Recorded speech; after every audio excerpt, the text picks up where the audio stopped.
Friends, நான் மஜித் பேசுகிறேன். இப்போ நம்ம பார்க்குற இந்த மேக்புக் லேப்டாப் இருக்குது பார்த்தீங்களா? மேக்புக் ப்ரோவா இது? மேக்புக் ப்ரோ இது.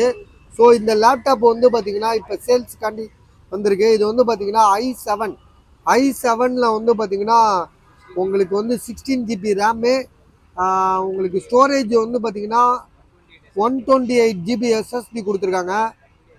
NVIDIA கிராஃபிக்ஸ் இருக்குது. 2013 மாடலு.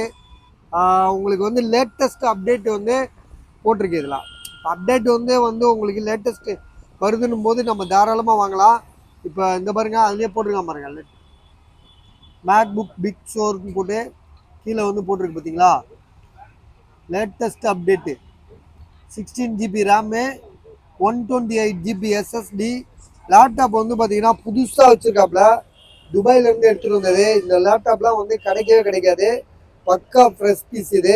அதாவது ஃப்ரெஷ்னா எப்படி சொல்கிறது, தெளிவாக இருக்குது. யூஸ் பண்ணாததுன்னு சொல்லுவோம்ல, அதுதான். மாடல் தான் பழசே தவிர 2013 மாடலு.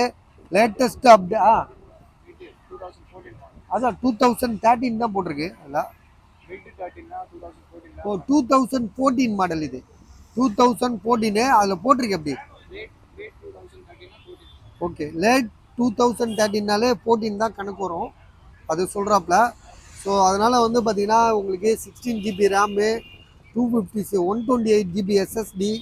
ஸோ தரமான ஒரு லேப்டாப்பு. சேம் அதுக்கான சார்ஜர் இருக்குது. அதோட கண்டிஷன் வந்து பார்த்தீங்கன்னா ஒரு இடத்துல கூட ஒரு செகண்ட்ஸுக்கான அடையாளமே இல்லை. ஒரு புது லேப்டாப் எப்படி இருக்குமோ அந்த அளவுக்கு நீட்டாக தெளிவாக இருக்குது. ப்ரைஸ் வந்து பார்த்தீங்கன்னா உங்களுக்கு இதோட ப்ரைஸ் வந்து எவ்வளோ பஸ்?